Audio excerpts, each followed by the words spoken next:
Sirens, Slammers, and Service, a podcast for female first responders by female first responders. My name is Nikki Clucci, and I will be your host.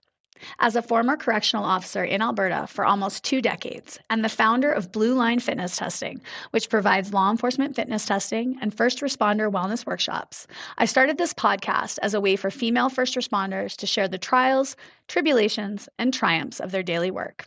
I want to showcase the unique perspectives, skill sets, and personalities that women bring to a first responder career and share their stories. So get ready to laugh your ass off, learn a whole bunch, and be inspired by some pretty badass women. Let's go. Hey guys, welcome back. Oh my gosh, I am joined today by a sweet little firecracker coming to us all the way out of Florida. Guys, we've already talked about how I want to live there so badly. I've got Issa Marie as our guest today. She is a lead EMT in a small county in Florida that has a very high population. She's also the founder of Beauties and Boots, which we're going to talk about. And I'm going to break down a little bit of information on that. But prior to becoming an EMT, Issa was a certified nursing assistant and a patient care tech for 10 years. And prior to that, she was in the hospitality industry for over 20 years. Big role in leadership. And we were introduced through a couple of guests. I was actually on their podcast, Rico and Brianne, their co-hosts off the Thin Line Rock station, one of the radio stations that I'm on, and just incredible people, absolutely love them. And so they said, you got to get a hold of this girl. It took me fucking forever because I suck at TikTok, but I finally did it. We finally coordinated our schedules. She's here. Hello, Issa Marie. How are you? I'm good. How are you, girl? I am good. I'm so happy to have you. We've been bonding prior to recording over our love for New York and everything.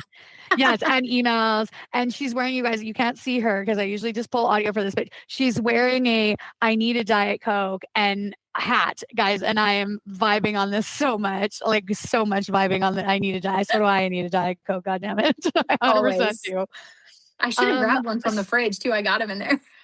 Yeah, just like cracked it like a crisp Diet Coke. Yes. Sponsor me, guys. Yes. Sponsor me, Diet Coke. Can you sponsor the podcast, please, Diet Coke? Thank you. Hello. But yes, so happy to have you. I'm so excited to talk about Beauties and Boots. So for our listeners, Beauties and Boots is a female first responder, women in healthcare focused foundation offering workshops, education, and financial assistance is one of the goals here for the women that are in the Florida area and around. And you're going to break this down. I really want to dive into this because I think it's just such a phenomenal idea. I can see the passion you have for it and I can see the goals you have for it. So we're going to talk about that. But before we jump into that, tell me all about how did we go from hospitality to patient care tech to being an EMT? How did that all come about? Well, I really, really loved hospitality and I worked every position I could starting from 14 years old in like grocery stores. I think it was like a Winn-Dixie. I don't know if you guys have them anywhere else, but they're terrible stores. Anyway, so I just kind of started moving into like hostessing. You know, I would bus tables. I went to prep, I prepped food. I cooked. I did the dishes. I just really worked every facet of it. And then eventually I was ready for like a stronger role. And I knew I had some leadership skills because I would get so pissed off at like certain things that weren't happening. And I'm just like, you guys aren't doing X, Y, and Z. And they're like, well, you're not our boss. And I'm like, bet, watch now. So I decided to climb the ladder.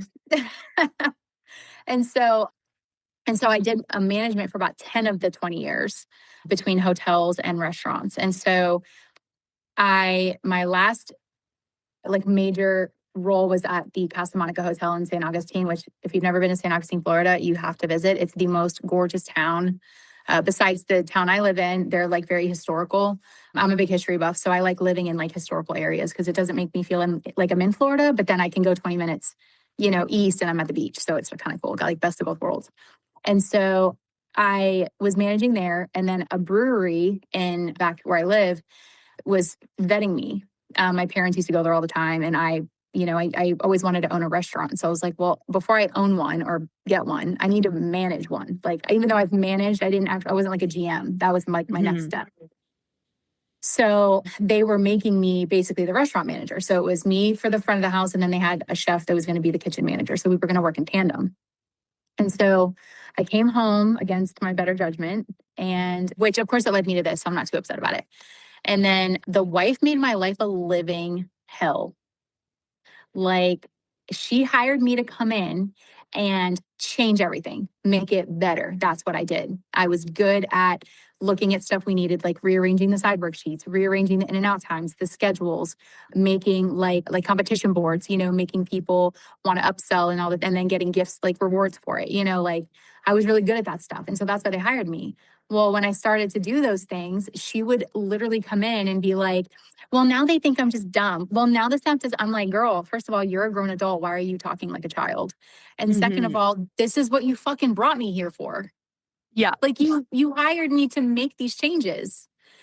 Oh my gosh. So I would cry like all the time. I'm not really a crier anymore. Or if I do, it's like super private, but it takes a lot to get me to that point.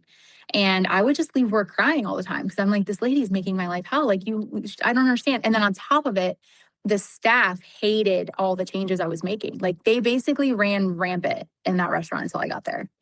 And I started holding people accountable. And I'm like, what are you doing? Get your side work shit done. You know what I mean? So they would call the owners, and then I would get a phone call like, hey, so I'm like, why are you calling me? You brought me in to do a job. Your staff is lazy and they don't want to do the work. Your restaurant's going to fall apart. And you know what ended up happening after I quit? The restaurant shut down. Of course it did. Like, I could have called that. And so, I brought in like college nights. I did trivia nights. I did bingo. Like, I brought in a lot of business, like money, like the financial side of this restaurant went up because of what I was doing. And I was working my ass off. Like, I was like, and then on top of it, they decided to say that the kitchen manager was now the GM and I worked under him. And I was like, that wasn't the agreement. So it was so traumatic that I was like, fuck it. I'm going to healthcare. Like, literally just an off the wall, decision. And so I worked at this chiropractic college. And while I was there, I went to CNA school. And it was only, I think, 6 or 8 weeks or something. Pretty easy. Of course, I'm in there like nervous. And now that I look back on like what I do now and like what a CNA does, CNAs are very undervalued, very underappreciated, very overworked, backbreaking. So I want more of my CNAs to come to these events because this is what I want for them through the foundation. But looking back on what I used to do versus what I do now, I'm like, oh, that was pretty easy. Like, I don't know why I was so stressed out. But I'm also a perfectionist too. So it's like, I want to make sure I do the job well. And so, so I went to CNA school and then I got hired at a hospital. I was there for a couple of years. And then I decided I wanted to travel. That was around when the COVID time was coming. And they were paying buku for travel CNAs and nurses. And so I'd never seen snow before. I think I was like 34 at this time and I'd never seen snow. And I was like, I'm going to go take a contract. A friend of mine was in Wisconsin and I was like, cheese curds and snow? Bet. Like, hell yeah. So, like, quite literally when we were on the phone. I just love it because, like, where I'm from, cheese curds and snow is like 10 months of the year. And so I just love that. Like, when you're like, I was like 34, I'd never seen snow. And I was like, fuck me. Dude, oh my God. But I was like kid in a candy store. Like, I'm like Googling, like, what do you buy? Like, I'm checking my tires. I'm like, okay, I got all season tires. That's cool. And they're like, oh, you need chains. And I was like, what are chains? So I'm Googling. So I went and bought a set of chains. And they're like, oh, make sure you get like a snow brush. I'm like, what the fuck is a snow brush? Like, I'll get that too. This is so wild to me, but like, it's totally like we live in different worlds. Like, the snow never comes to Florida. And if it does, it's like the shocking craziness that's gone in a day, right? So I'm like, so I'm like, what are you talking about? You don't know what a snow brush is. Everybody has a snow brush. You have it in your car in the summer and the winter because you never fucking know here in Alberta. Never know. Yeah. So I'm just like, oh my God. So a girlfriend of mine was up there, a previous girlfriend of mine. And I drove up there and like I stop at a gas station and there's just like snow everywhere. Right. And so I fill my gas tank and I'm just like, I'm just going to go stand in it or something. Like, I don't know, like whatever. So I walk over and I'm just kind of standing in it and I'm like taking videos and these people at the gas station, they kind of like were not stare. I think they were trying not to stare, but they were looking at me and I turned around. I was like, I'm from Florida. Like, I don't see this. And You're they like, I'm laughed. just They were like, reveling in the winter wonderland over here. Thank you. at a gas station. Like, what the hell? Yeah. So I get up there and I was, oh my God, it was so amazing. I had cheese curds almost every day. I'm not even gonna lie. Like, I went to this one bar that was down the street from the hotel. The job sucked. It was terrible, but I made good money and it was an experience. I went to like a winery that was like, it was called Lonely Girl Brewery. And so I have like some stuff from there that I still have. And then snow tubing. Yes. What? So fun. Oh my So God. fun. So listen, I go with a friend and we get to the top and I'm like, how do I get down? Like, do I just sit on it and like scoot, And my friend's like, I don't know, maybe like I could push you. I'm like, well, then who's going to push you, So I turn around and there's this dad, he's got like probably 3 kids around. And I was like, hey, I'm so sorry, sir. Do you mind just kind of giving me like a little shove, And he was like, oh yeah, no problem. This motherfucker rocket launched it back and sent me flying. Stay with us. We'll be right back. Blue Line Fitness Testing is a premier law enforcement fitness testing and training center based in Edmonton. Specializing in helping individuals prepare for the physical demands of a career in law enforcement, we offer comprehensive fitness evaluations, specialized training programs, and classes tailored to meet the unique needs of our clients.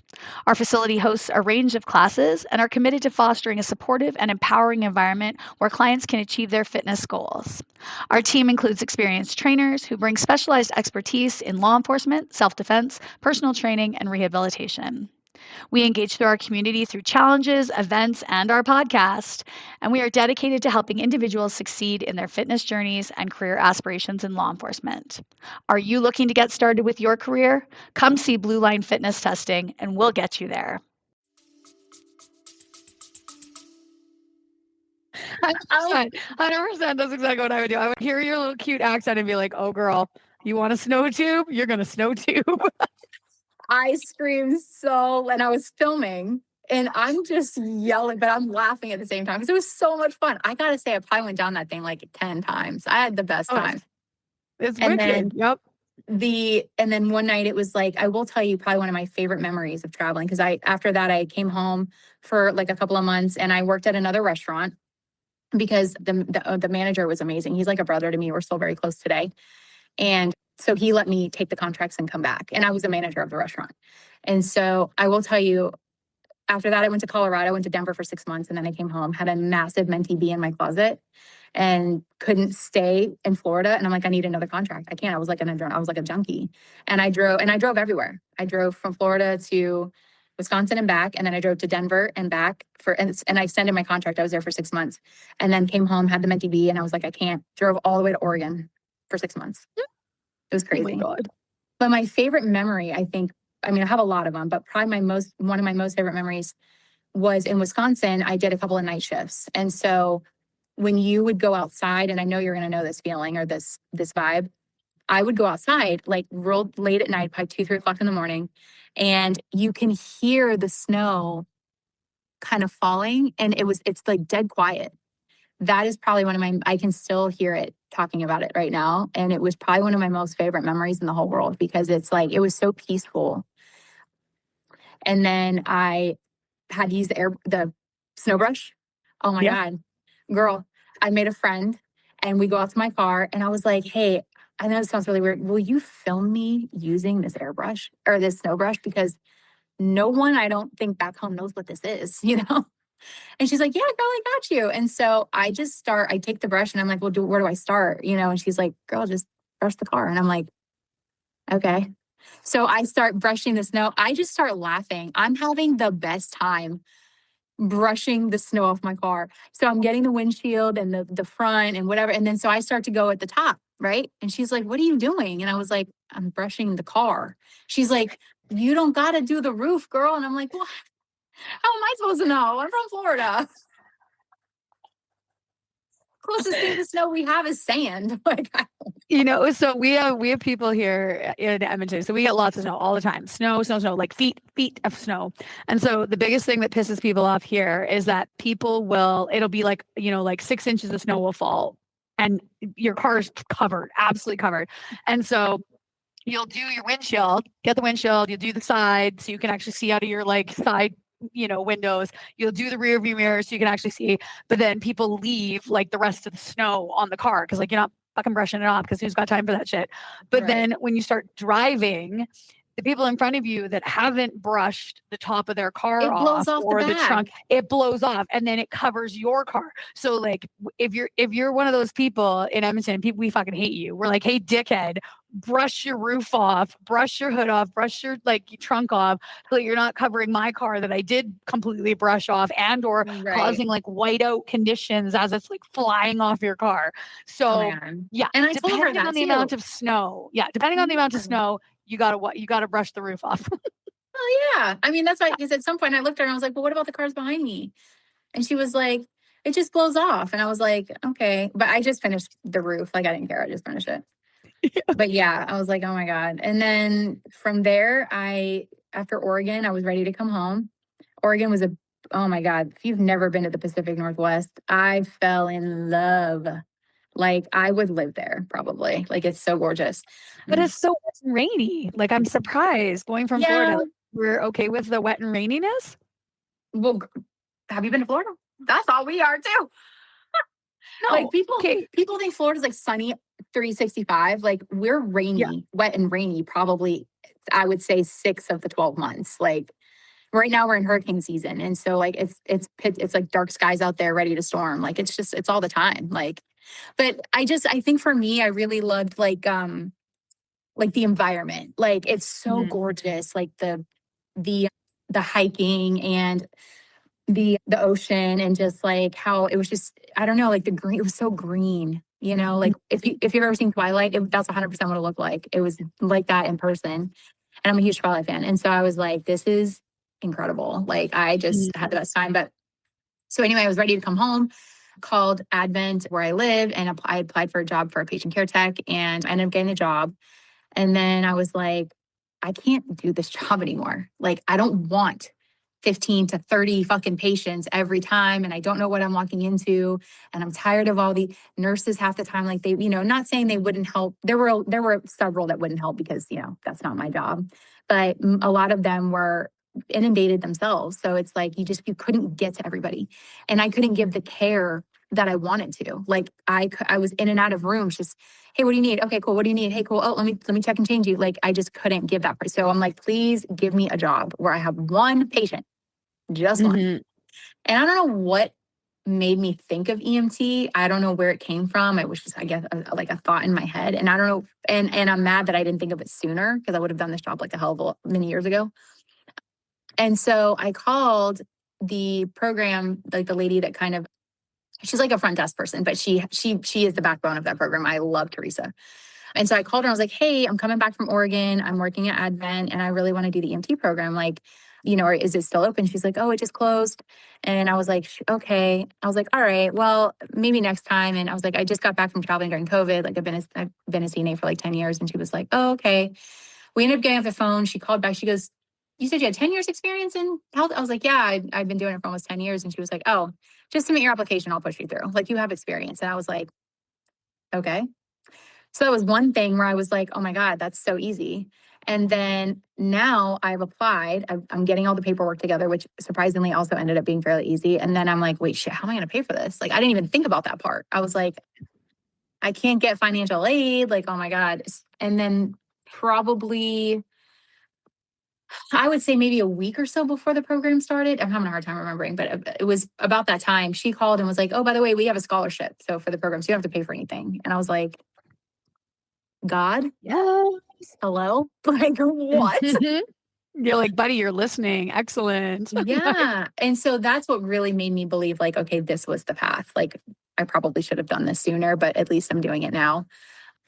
And so it's just one of those things where I got into the field. The schooling was amazing. I loved it. It was nerve-wracking, everything you have to learn. But I'm so obsessed with this job. It's the best job I've ever had in my life. I love taking care of people and just, being kind of a light on their worst day. Like, I'm not perfect. I'm not Jesus, even though my name in Arabic means Jesus, but I get really annoyed on scene. So I'm definitely can be bitchy. Like if you really try my nerves, but those are like my frequent flyers. I'm just like, so-and-so, really, again, we're here. oh, I just can't eat and I'm hungry. I'm like, oh, God, we don't go to the hospital for that, sir. Like, Yeah. Like, come I on, think man. I think that's all. Anybody that's in like paramedic, EMT, like in that role, it's like you're just like, really? Like you really called the ambulance. You really thought that this was worthy of calling the ambulance for. A I don't 911 know. system. Yes. Call Yeah, a right. cab. Yes. Yes. We are not your taxi. We are not taking you. Like, too bad for you. So yeah, No. I can definitely the patience you guys have to have. And like, yeah, I would be the same way. I'd be super snippy too and be like, actually, no. Like, Which is funny because no. I'm very patientless. Like I have no patience for things. Mhm. I'm very reactive. And that's just like my Spanish Italian side. Like I'm very reactive. I will fight you. Like I am scrappy.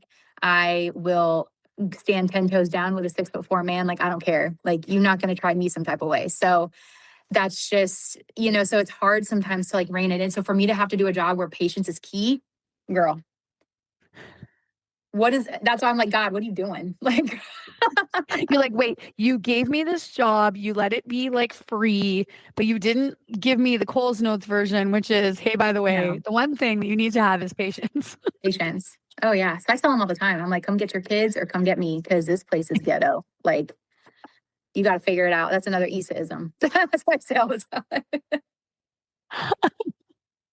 That's golden. Oh my gosh. Come get And me or so, come get your kids. yeah. Well, what was the training like for it? Like, so you got the scholarship to do the training. So what did that training look like? Like, how long was it? Like, what it did it like, was there a lot of stuff that was covered in there that you didn't necessarily know from being a CNA, or was it kind of like a lot of So a lot of crossover. Yeah. The EMT program basically just enhanced kind of what I already knew and like went over like the body systems and like the diseases and like all that stuff. So when I went to CNA school, it's all very basic. Like you didn't really learn like the mechanics of the body. It was more just like how to basically care for the patient, the needs, like the ADL stuff, like, activities daily living. As an EMT, you learned more of, what could cause this? What is this disease? What is this issue? And then, how to better read like the vital signs, what to look for. Is the patient symptomatic? Like just very detailed. And so it was broken up between classroom, like lecture and clinicals, like in-house clinicals. And then you would go and do actual clinicals like on the ambulances or on the fire trucks and then at the hospitals. And so it was a lot of work and it was a lot of memorization. I have to tell you, I don't even remember half of the shit I learned. Like you get on the ambulance and you just learn as you go. And like, that's one thing I tell yeah. people is like, learn the things you need to learn in school to pass the tests. And then don't throw all of it out, but I throw out like 60% of it because you're going to learn differently and like more detail because also protocols are different everywhere. So just because we're learning this way right now, that doesn't mean like maybe it's in or not in your protocols when you get to whatever job you're going. So it's like a basis, and so, but it was good. I mean, we had fun and lab and lecture, not clinicals. I apologize. So labs are where we did all the hands-on stuff. So, and it was a lot of fun. I did really bad in trauma, but I'm really good at it in the field. I think that's the case. I think that's the case though for a lot of like formal education versus like on the job is like when it matters, you're ready to go. It's just it's hard when it's like a instinctual false scenario. Yeah. Right. Like you have somebody's artery bleeding out and you're just like, shit, give me tourniquet, hang tight. Like it's just one of those like gotta keep it moving type things. Yeah, absolutely. Yeah. And so the training was like 6 months, 8 months, a year. Like what did that look like? Yeah. It was a semester, so it was 4 months. Oh, cool. Okay. Yeah. And then once you started, then you're doing the on the job. So was there like field training officer kind of like work you had to do? Yeah. Was there stuff like that? Yeah. So you get hired and the process takes a while.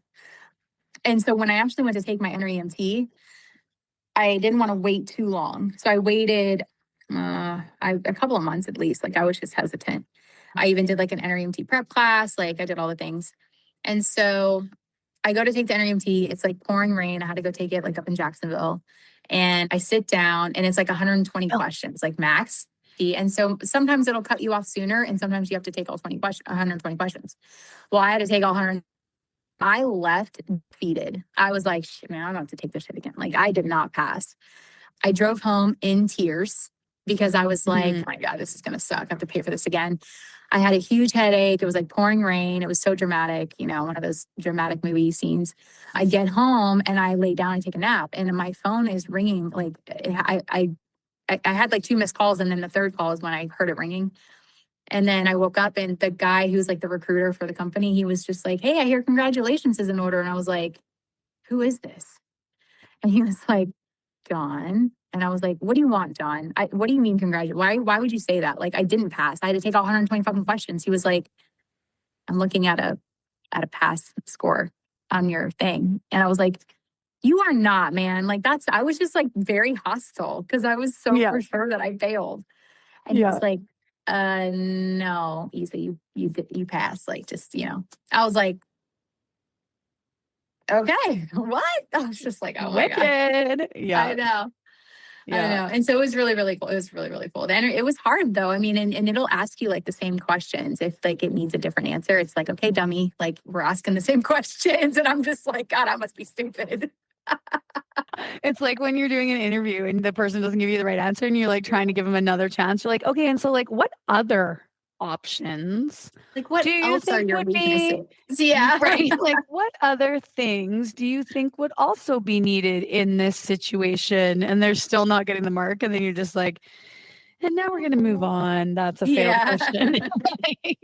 I felt like that's what the NREMT was doing to me. Like, okay, like you're pretty. God damn it. God damn it. Yeah. And so now you're a lead EMT. And so for our listeners in Canada, so EMT is equivalent to our primary care paramedics. And then you would move into, in the States, it would be a paramedic. For us, it's an advanced care paramedic. But your county has this kind of additional role, a lead EMT. So can you break that down for us? What are the responsibilities in that? Yeah. So, you know, the EMT and the lead EMT have the same credentialing, even for like the newer people coming in and stuff. The difference between like myself and some of the other lead EMTs, we just have a lot of experience. And so when I got hired, they're changing the program now, but when I got hired, you could apply in 6 months to be a lead EMT, which means you basically take some extra classes, and it's I want to say it was like 3 or 4 days or something like that long. And you basically just learn more in detail kind of how to manage like the truck, how to run it, how to make the final decision on scene, how to like have the confidence to, you know, fight back if you are, obviously you have to be in the best interest of your patient, not fight back in a mean way, but you know what I mean? Like just kind of stand your ground with stuff. And then you just kind of learn the semantics of, you know, being just more detailed essentially. And then you can also become like IV certified. And so Florida does not recognize AEMTs. And I really wish they did, because I would totally become an AEMT, which is an advanced EMT. And they have them in other states around the United States, but for whatever reason, Florida won't recognize it. And I think if we did, it would cut out so much like of the short staffing and the burnout, because if you had a lot of AEMTs, they can do a lot of what a paramedic can do.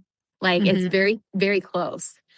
And so we wouldn't have to be constantly pulling like ALS units and like being short staffed. And, you know, if Florida would recognize AEMTs, I feel like it would just make a tremendous difference in our field. And I just don't know if they're going to do it. But so, yeah, there's really no difference. It's just more of like a leadership role. And then you just take extra classes to like learn. But like I said, they're changing the program now. So basically everybody's going to become, they changed the name. It's not a lead anymore, but yeah, I'm just kind of like, but they're all going through training, and there's now a protocol in place of how the training is going to go to become an EMT, because, you know, we have a lot of young kids coming in the field with zero experience, and you want to put them like that in good. So, you know, they have to be here for a while. They go through a lot of training and stuff. So I felt better about it once I really learned what it was going to entail, because at first I was like, hell no. You're going to put 2 brand new EMTs on a truck and send them to Mima's house who's having a stroke. They're not going to know what the fuck to do. Like, so yeah. So do you always have 2 people on your trucks, or do you sometimes have to go out single? No, never single. Usually 2. And then if we have like extra staff, they like to put 3 on a truck, which gets crowded, but it's not terrible. We have really good trucks, and we're getting a newer fleet in now. So they're starting to trickle in new ambulances. So that is awesome. Very good. I love it. You're like, when we have extra staff, I'm like, when is that? That does not never, happen. literally never. Yeah, like, and that's more for like, I know. No, that's more for like, let's just say a truck comes in and the medic leaves or like, yeah, the medic leaves and then there's just an EMT chilling. They could either, if they have the PTO, sometimes they'll let them leave. Or, they could be like, hey, you have no PTO, or if they're within their first year, they're in their probate year, then they usually can't leave. And so they'll find somewhere to put them. And sometimes that'll just add a third on the truck. Yeah, that's very cool. Very cool. And so your county is small, like geographically, but very high population. So I'm assuming very busy, lots of calls. Like, how does that kind of play out? And what is your shift rotations like? Like, are you 12-hour shifts, 8-hour shifts? How many are you doing in a row? That type of thing. So, I'm 12 hours. And so my shift is 5:30 a.m. to 5:30 p.m., which I love like 80% of the time because I am not a morning person, but I like being out at 5:30 because then I can go do some stuff. But I'm actually praying to get the 9A to 9P shift and the next bid because I always wake up on my shift so exhausted. I try to sleep at the station whenever I can. But like I woke up, I would think I went to bed at like midnight. I got up at 7:30. I got to work. I'm refreshed. And I was like, damn, this is a whole new Issa. Like, wow, And so, so there's 12-hour shifts and then it's 3-4, 3-4. So so there's built-in overtime into the schedule. I think it's 8 hours, an extra 8 hours built into the schedule. So, and then I pick up just a shit ton of overtime in the middle of all that. Like it's insane. Do you flip-flop between days and nights then? So is it like 3 days, 4 nights, or like? Nope. You say, so we have these bids, which I'm praying to God to get rid of at some point because it's literally the fucking Hunger Games. I will text people the day of the bid and be like, may the odds be ever in your favor. Like, yes, because that's what it's like. And people will screw hair. I don't know. That's kind of, I say that sometimes, but what I mean, like throw hairballs in or like screwy moves because they like somebody who's predominantly night shift will be like, you know what, I want a day. And they'll take a spot from somebody who was ready to bid on that shit. It's like, it's not okay. And it's actually really shitty. And so we have these we have one major bid a year and then we have like these mini bids throughout the year when we ever hire new people. And so we are trying to get rid of those. But so basically you just bid on whatever shift you want. And so I have an exception through the county because I take a medication for my bipolar disorder and my insomnia that I have to take at night. And so because if I take it if I work night shift and take it during the day, which I took a different medication, which was Seroquel, I had no life because you have to take it at the same time. So even on the days I was off, I would take it in the morning and I would just sleep all day, which was awful. It was like no quality of life.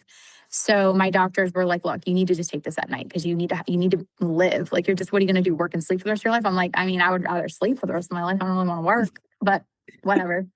Yeah. And so I got an exception through the county where now I can stay on day shift. And so they basically just have to make sure like as they're going through the bid, because I'm kind of far down a little bit. And especially now when they're making all these people leads, I'm definitely going to be far down. So I'm like, but a lot of them want to be on ALS trucks, so it's okay. And so as the day shifts are kind of getting full, they have to legally reach out to me and be like, hey, this day shifts are being taken. Like, what spot do you want? Because they have to honor the exception. And a lot of people don't like that. I am very unanimously disliked at my job. And I think it's funny. It's just so it's so stupid because I know coming from corrections, that would be exactly the same thing, right? If you have an exception, so they would make exceptions for usually again, females that are moms to do splits. So one would work the first 3 shifts and one work the second 3 shifts. So essentially you're part-time. And they're like, well, how come they get to do splits and we don't get to do splits? And I was like, well, you can put in to do a split. You just have to find somebody to do the other split side with you, right? But it was same thing. They just make special exceptions. And it's like, I'm sorry, do you see all the slugs on night shift that are hiding on night shift because they're in retirement and they just want to still be making $10 an hour more on shift diff to do nothing and sleep the shift away on night shift? You don't think that's favoritism to keep the old boys on nights? What the it is what it is, guys. What? Yeah. Come on, right? Well, that just adds to the pie with them because there's other reasons that people dislike me. And honestly, I've been through a lot of trauma in this job. Just the employment side of it, not even just the job that I do. So I was double whammied with both. Very traumatized with a couple situations that I was in. And then people just sort of made these opinions of me and they've never really changed. And so you know, I used to, oh my gosh, I would confront every rumor. I would, approach people. And, I ran my mouth too because, people were running their mouth about me. So I'm like, well, fuck you then. You're, whatever. Mm-hmm. Obviously, that's not how I want to be, especially now that I'm starting this foundation, found this foundation. Like, I definitely don't want to be like that. And so I was in trauma therapy for almost 2 years with where I work because of what I went through. I was almost institutionalized because I had just a massive mental breakdown because of what was happening to me. And I couldn't figure out like, why do these people not like me? Like, you guys don't even really know me. You know my person. So I started, and 6 months later, I started in June of 2023. And then July, August, September, a guy I work with, so I'll be a guy, this kid actually. And just so you know, I have an alter ego. Her name is Patricia. We're not responsible for what Patricia does. Okay. So if I do something that's unhinged as fuck, you got to take that up with Patricia when she pops out again. So that's what I tell people. So this guy was pursuing me, and I'm like, nope, it ain't gonna happen. You're young. I'm gonna be 40 soon. Like, it's not happening. And so, he just kept pursuing. By the end of September, I was like, whatever. Yeah, you can take me on a date. He took me to meet his best friends on the first date. He's like, I just want them to meet you. You're amazing. I really think you're it. And I'm like, what? I was like, oh, okay. You're like, I don't. Let me tell you, I do not. I know. Well, I met a girl. So one of his best friend's girlfriends was close to my age. She's close to my age, Amber. She's amazing. And we're still friends to this day. Like, I got her in the divorce, which is amazing. So we're still so close. And he hates it. It's funny. Yeah. But he ended up cheating on me publicly with another girl we work with. And then I just lost my mind. And I was just insane with like rage and like more so with her because you just don't do that to another girl. You know what I mean? And I had my moments in my 20s where I did not make the best decisions, and they're in their 20s.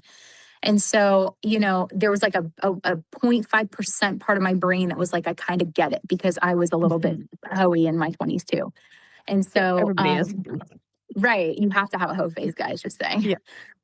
And so, but what she did was just off, like just disgusting. Like, she manipulated me and basically she just lied. And so they were friends. I didn't like her the first day I met her. Anyway, long story short, I was confiding in her after the breakup, and because he blindsided me the day before New Year's. And so I was just like devastated, and more so in myself for after being single for like 15, 16 years. I wasted, guys, I'm in a relationship on this fucking douche. Like, are you kidding me? Like, I wasted this for that. And so I was more like mad at myself. But then she was like, oh, I'm sure you guys will be fine. I'm sure you guys will work it out. Like, whatever. Meanwhile, she's posting about meeting somebody. She didn't put a name or anything on there. And so I reach out to her and I'm like, girl, I'm so happy for you. Like, that's so crazy. Like, I mean, that's going to be great. She goes, yeah, thanks. Like, I really hope it works out. Like, I don't want to ruin it. And I'm like, you won't, girl, be yourself. You'll be fine. Cause I'm a huge feminist. So even though I didn't like her, I still wanted to support her. Well, it was my guy the whole time. And I had no idea. Yeah. Brutal. So that was insanely traumatizing. And then after that, it was another big situation. It just fucking steamrolled. Yeah. And so I remember I get really debilitating panic attacks where like I can't feel my body and I have to get on the ground. And I had one at work after this one meeting.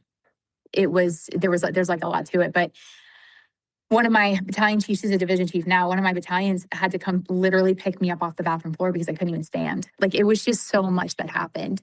And so, anytime I heard the rumors or whatever, I was always pleasant confronting them. I was never a bitch. But I got to tell you, when I turned 40, right? Well, I'd say probably the middle of 39, moving into my 40s, it was like this switch in my brain that was like, why the fuck do I care what any of these people think? I don't want to be them. I don't want to be friends with them. They're terrible human beings. Like, and what's crazy is when you get into a group of people who unanimously dislike one person, that's just electric. Mm-hmm. You're all vibing off each other, rolling off each other. Mm-hmm. Oh yeah, she's a bitch. Oh yeah, she's crazy. Oh, she's delusional. You damn right I'm delusional because this fucking reality is ghetto. So I'm living up in here 100%. So y'all should join me because it's way better up in the Delulu land because this reality sucks. And so I just kind of started leaning into some of the shit they were saying. And I'm like, I just don't give a fuck. Like, you don't know me. you don't know that I actually have a really good heart and I want to help you, which is what Beauties and Boots is going to do. It's going to help the people that are assholes to me. So, because I'm not going to be like, see so-and-so's name and be like, oh, they're a bitch. No, they were mean to me. Like, that's not going to happen. Plus I have a board I have to answer, not really answer to, but they keep me in line. And so, I would never do that anyway. Like, the foundation is meant to help our people. I don't care who you are. So, and I've had my aunt is like my best friend's son. So she's, we talk about it a lot, and she's just like, that you're going to have to help, these people. And I'm just like, yeah. And I don't have to have anything really to do with them. If anything, you could probably just talk to them and I can just stay out of it, but I'm not going to not help them because they have beef. Like, I don't have beef with nobody I work with. I'm too old for beef. I got shit to do. I'm trying to build a foundation that's going to help you. You're welcome. Like, I just don't have the patience for it anymore. So I don't address any more rumors. Like, when I hear shit, I'm like, oh, that's what we're saying? Okay, well. And it's like pathetic, dude. It's like, get a life, get a hobby. Like, why are you so obsessed with what I'm doing with my life? Why are you so obsessed with what I'm posting online? Why are you so obsessed with nitpicking shit and then running around and telling everybody at work? Like, get a fucking hobby, take a nap, eat a Snickers. I don't know, but like, leave my name out of your mouth. Because and they'll never confront me. They'll never say it's my face. No. And I will. I'll go up to people and be like, hey. Yeah, I'm the same. I'm very much the same because, and I just have a zero. And I will say, like, welcome to the 40s because we don't give a fuck. We don't give a fuck. There's actually a lady. It's like the perimenopause club. She's on like social. She's so funny. And she's like, this is the we do not give a fuck club. And so today's members, and then she'll do like, today we do not give a fuck about this, and this. And I'm like, God damn, yes, I'm part of this club. Oh, it's so fun. It's so funny. So funny. But it's true. You do. You're like, all of a sudden, and I've always kind of like adhered to that where like, I just am who I am and I don't give a fuck what you think. Like, I really don't. Like, you don't like me, I don't give a fuck. That's a you think I'm problem. too loud? Yeah. You think I'm too loud? I don't give a fuck. You don't like the way I lead? I don't give a fuck. Like, okay, then go find something else. If you don't like who I am, go find something else because this is who I am and this is how I'm going to be. And it is like extremely refreshing. And I talk to people, and especially women, and they talk about their friend groups and they talk about, or, you see things on social and it's like, I love my girls. Well, and it's like, oh, the one friend that like, everybody just tolerates as part of the friend group. And I like looked at that and I was like, nope, that's not my friend group. We don't have time for that shit. Like, I don't have time to be fake. I don't have time to be like, to pretend that I like you. No. And like, I just don't like, to me, I'm like, no, like, if I have to work with you, obviously I will be professional. I will be cordial. I will do the job with you, even though I want to fucking punch you in the face for the entire fucking thing. There's like a couple girls from corrections that I would be like, I would fucking hold your head down in the toilet right now, but guess what? I can't. So here we are working together. But I don't have to be friends. I don't have to pretend like I like you. I just have to be fucking professional. So I can be professional and get through these 8 hours and then go about my fucking business and not ever talk to you again. Right. But it makes me sad when I see women that have people in their friends group where they're like, oh, she's so passive aggressive and she's so mean to me. And I'm like, then why the fuck are you friends with her? Like, don't be friends with those people then. Yeah. Well, but like, we've been friends for 20 years. So fuck it. Why are you friends with somebody that treats you like shit? Like, that doesn't make any fucking sense. Like, life is too short for that shit. So, it's like whatever. Like, whatever. You don't. And another ism I have is like, until the problem is brought to me, the problem doesn't exist. Like, yes. Until you come to me with the problem doesn't exist, and that's a you problem. So absolutely. I gotta freaking copyright this shit. Like, I got some really good phrases. You gotta copyright this shit. Yes. That's a great lead in to Beauties and Boots. So, founder of this foundation, again, female first responder, women in healthcare focused for workshops, education, and then the financial assistance piece of this. So, tell us about this. Like, how did this come about?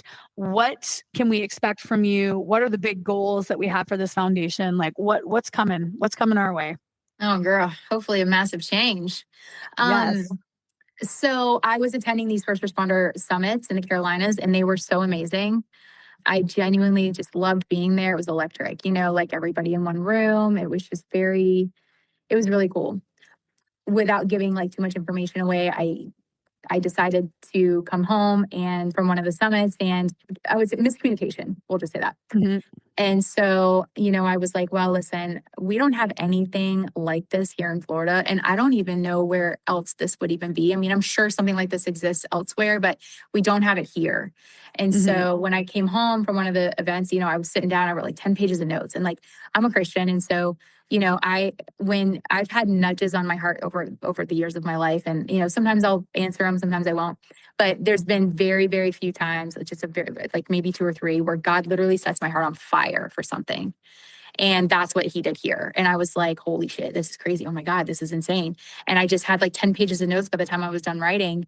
And I was like, this could really be something. Like, oh my God. And so for me, when I put my uniform on, the boots pulls it together. When I put my combat boots on, I feel taller, I feel stronger, I feel like I can fight a 6'4" tattooed man. Like it pulls uniform together. And women are beautiful. So all women are beautiful. And so I was like, beauties in boots. I like it. And so that's how that came about. And then I just kind of started tweaking kind of what I wanted the whole thing to be, the mission and everything. So while we're primarily a female first responder healthcare professional, like focused initiative, we're going to be helping everybody, the men too. So yes. So through like workshops, fundraising events, we're going to do like first responder healthcare worker appreciation events. We're going to be doing like little outings, like for the girls and the guys. And then we'll do like a co-ed thing. And then I want to rebuild the fucking camaraderie. Yeah. Like, I'm so sick of this constantly. We're all doing the same fucking job. Yep. Like, we don't need to be having this petty bullshit. Like, she's delusional. So what? Yep. She's seeing the same shit you're seeing every day. Like, why make it harder for people? And so absolutely. and so I had this other aspect, just as like a side note. And I don't know if anybody's ever really sat down and thought about it, but it just kind of came to me one day. I was like doing dishes or something. Imagine you and me, right? Yeah. You are like, you're married, right? You have kids. And obviously you're not a bully, but let's just say you're the bully, right? Yep. And you have beef with me, and you're doing all the things, whatever. You get to go home to a family, probably animals, a warm house, food in the oven. Like, you get to go home to people, right? I'm single, I have no children. So not only am I dealing with the traumatic issues of my job, I'm being bullied at the same time, but I get to go home to no one. I have a dog and a cat, right? And I love them to death, but I can't talk to them. I can't communicate. So I have nobody when I get home. That can really fuck with people if you're not careful. And I have huge mental health struggles. Through the trauma therapy I went through for 2 years and some really amazing, phenomenal fucking women in my life, I was able to move through it, and I'm much stronger today, which has helped that I don't give a fuck what people think about me. Like, you're right, I'm crazy. So why are you fucking with me then if you know I'm crazy? So, I don't think people think of that. You know what I'm saying? It's like in the moment, you want to run your mouth, you want to nitpick me or whoever, you want to pick on somebody. Imagine what people go home to, because you might be going home to a full house and kids who love you and a husband who loves you or a wife who loves you, but I'm going home to an empty home. And now I'm sitting in the silence, and I'm sitting in the mindset of like, why are these people so mean to me? Like, I really just want to, I don't want to be friends, but I want to get along with people. And it hurt, like, even though I don't care 1000%, it still hurts me a little bit, because I'm like, you guys could take an extra 20 minutes out of your day to actually get to know me, and you might see something a little bit different than what you have up here. And so I want to break that. I want to break the fuck out of it. Like, you need to bring back, first of all, the art of communication. When you have a problem with somebody, fucking talk to them about it, because they can't fix it if they don't know it. And I'm the kind of person where I want you to give me constructive criticism. I want you to be like, hey, you said this, it kind of made me feel this way. And I'd be like, girl, I'm so sorry. Like, I never meant to make you feel that way. And so I want to break it. We got to break it. Like, we're supposed to be a family. That's why I came into EMS, because I was like, I had a lot of guy friends in the field, mostly firefighters. And they were like, oh, it's like a brotherhood, and it's like this and blah, blah. I'm like, oh my God, it's amazing. And I get into the field and I'm like, the fuck is this? Like, this isn't no brotherhood, sisterhood. Like, everybody's against each other. Yeah. You have besties talking about each other. Like, these people don't even like themselves. So what do I care what they think? You know what I mean? Like, they don't even like themselves. So anyways, the Beauties and Boots was, that's the main or half of the foundation. That's half of it. And so I want to have these events where we can really appreciate our first responders and show them that they are supported and they are loved and they are needed and they are seen and they are heard, because that is one of the biggest things in our field is we don't feel heard and we don't feel seen. And I can't stand that anymore. Like I just can't. The other side of Beauties and Boots Foundation is going to be the financial aspect of it. And so basically I'm working hard to learn how to like grant write, and I'm going to be submitting some grant proposals here in the next, hopefully 3 to 4 weeks. And so basically what we're going to do is when our first responders, let's just say they get sick, right? And they can't work their 100 hours a week to make ends meet, because that's the reality of the field. And now they're home for a month because they were in the hospital and now they're sick and they don't have a lot of PTO. And now they're going home. How am I going to pay my light bill? How am I going to pay my cell phone bill? Or how am I going to pay my rent next month? They would submit an application through the foundation and we would pay for it. We would help them pay for that so they don't have to stress over it. That is the biggest thing. Like we talk about like the stigma of like asking for help. And a lot of that I will say a lot of that, I mean, it's still there, but a lot of that has decreased because people are now like calling people out if you do stigmatize them for asking for help. But there is still that, okay, I can ask for help and I can take the time off work, but who the fuck is going to pay my mortgage while I do that? Or who is going to pay for me to go to this $600 trauma therapy workshop retreat, like that I need to go to? I would love to do that, but that means I need to take 2 days off work, which is X amount of dollars that I'm going to lose, and pay to go to the thing, which I can't afford either. So there is that huge, it's a massive thing. It's a massive need. That really does stop a lot of people who are courageous and brave enough to say, I need the help. This will help me, but shit, I still can't go to it because I can't afford it. So I think that's it is amazing. It's amazing that is one of the key things that you're looking for. It's also so sad to me to hear that you guys are working 100 hours a week and still can't make your bills. Like that just, I get, like, having come from corrections, I would work with people who would rely on overtime. So they would overextend themselves and buy the $100,000 truck and then buy the $80,000 trailer and then buy the $20,000 I'm not helping motorbike. those people, by the way. Right. Those ones don't get help.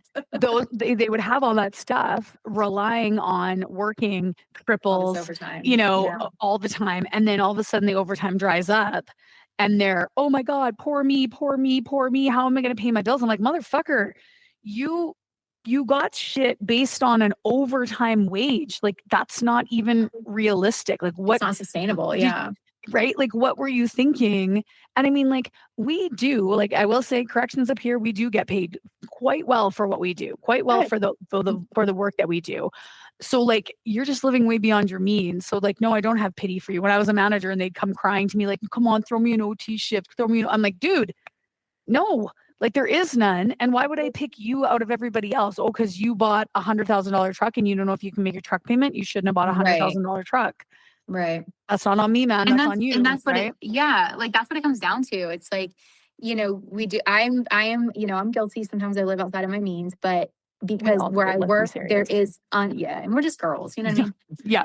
I'm literally just a girl. And so, but where I work, there's unlimited overtime. So it's there. We are so short staffed. Like I can pick up every single day. Well, we have a fatigue rule, so I have to like take a day off in between, but there's so I've just grown accustomed to working. Now, a lot of people do work 100-hour weeks. I stick between like 60 and 70 a week because I'm just, I'm 40, I'm tired.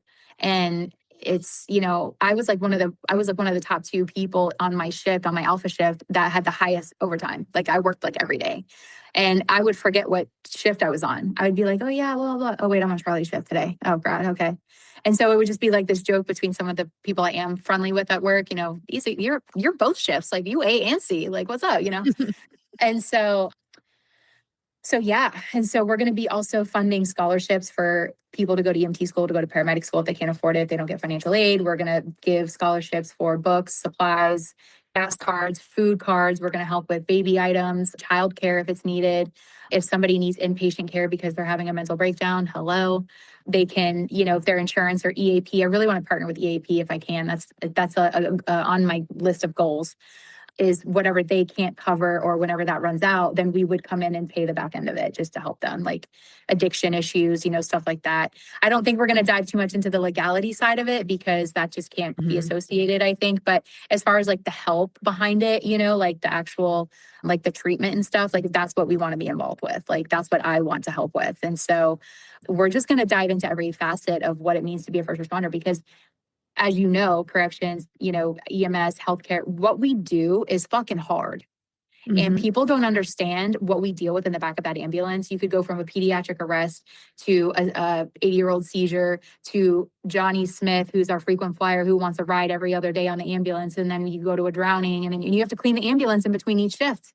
And you gotta run these calls. And so then you get home and now you gotta worry about how to keep the lights on? I don't fucking think so. Like we should not be worrying about those mundane things.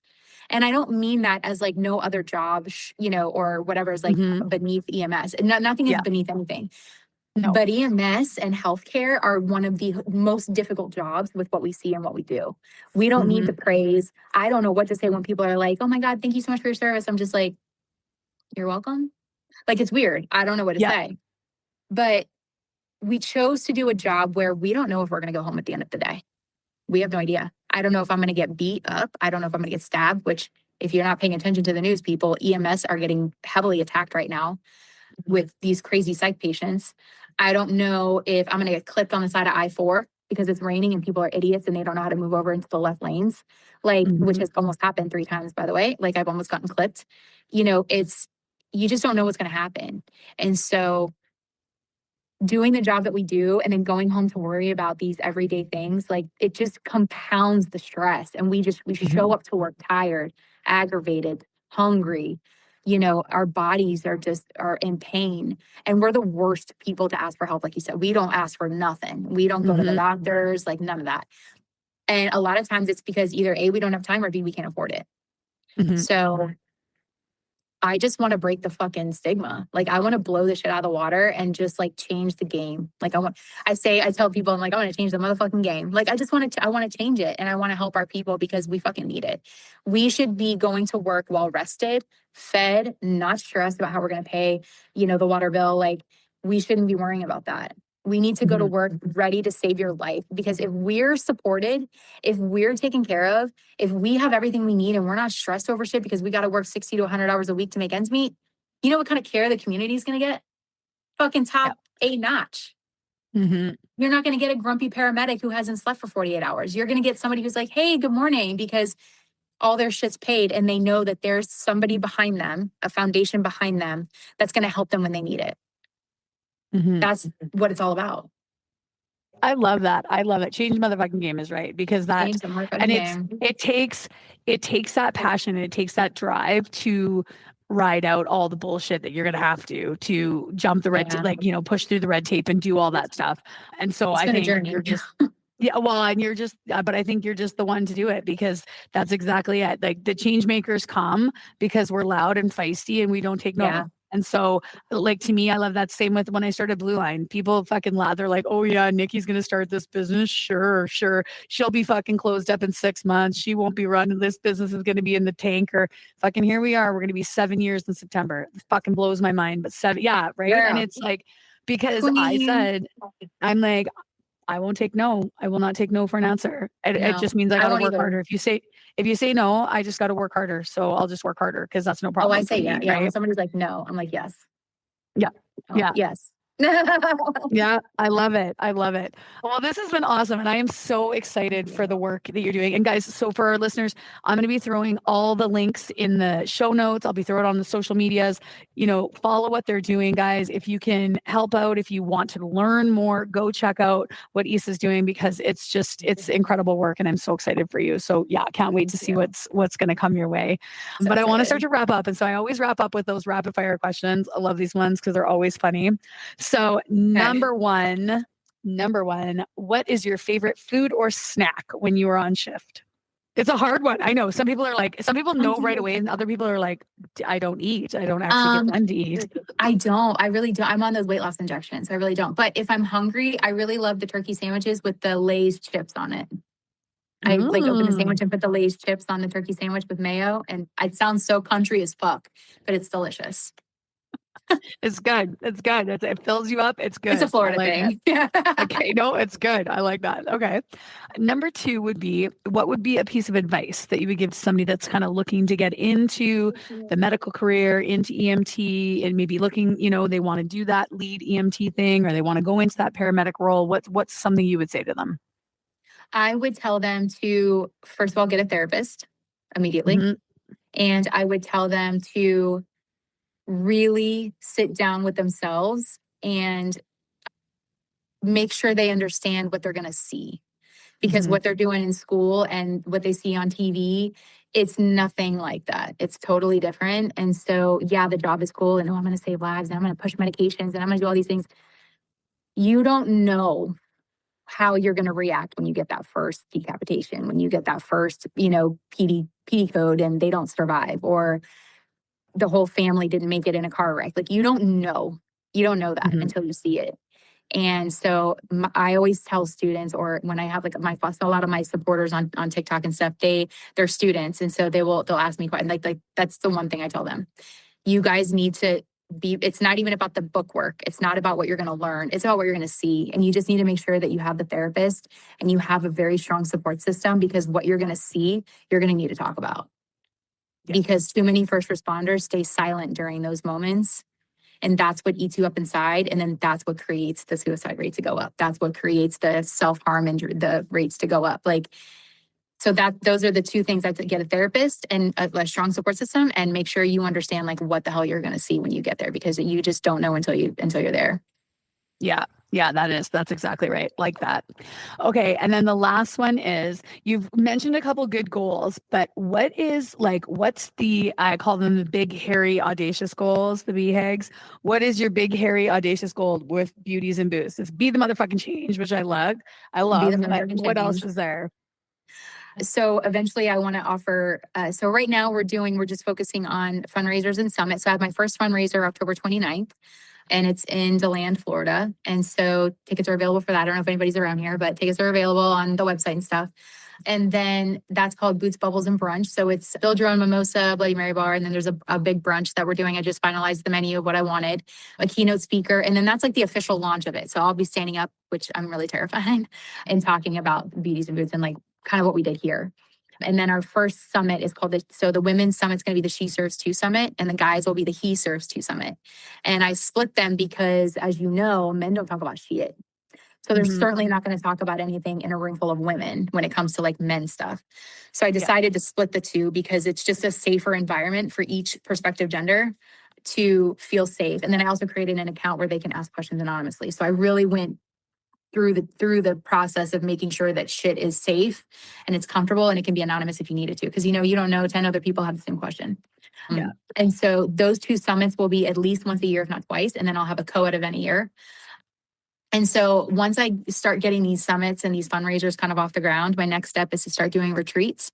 And then I would also really love to build a team building program where I can go into the firehouses and these, the ambulance transport places and offer services very reasonably priced, because I'm not trying to make money off these people, but I am trying to build this foundation so I can support our people.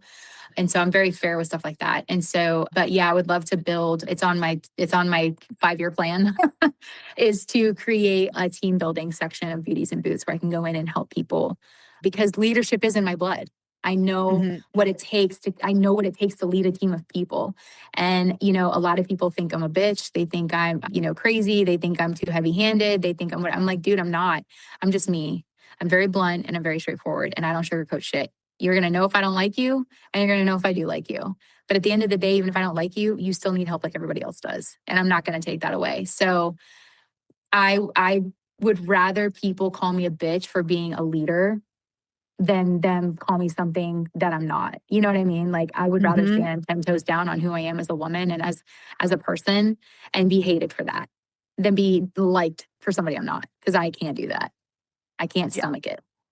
So so those are probably the bigger, So those are like the bigger kind of things. That's exactly right. It's so funny because for our listeners, guess what? Nikki's twin lives in Florida and her name is Issa Marie, guys. Like literally, she's there. So if you see, we look nothing alike. So no doppelgangers at all. But if Was you it meet fraternal Issa twins? yeah, we're fraternal twins, 100%. So when you meet Issa Marie, you'll be like, oh wait, I know who this person is. Oh wait, you're the American version of Nikki. Perfect. Yes. So I love that. I absolutely love that. Well, this has been a phenomenal conversation. I love your vibe. I love the unapologetically authentic like version of who you are, what you stand for, what you believe in. I am 1,000% behind anything that you're going to do. Like we will support you in any way we can here and share all the amazing things you're doing because I think it's like unbelievable. And I really do. I have a feeling in my guts that you're going to make some big fucking change and I'm here for it. So best of luck with all of that. Do you have any last words for our listeners? Support your first responders, people. Take care of them. And if you see them going lights and sirens, move to the left. Yes. Thank you for that. I love that. Thank you for that very sage piece of advice, especially for our people that are first responders. Yes, get that fuck out of the way, please and thank you. Oh, girl. Okay. Well, awesome. I'm yeah. I can't even top that. So I hope you have an awesome rest of your day. Go enjoy the sun that you say doesn't exist there, but I know it fucking does because it's Florida. Go to the beach. Go to the ocean. Revel in that for me, and I hope that we get to chat again soon. For sure. Thank you for having me.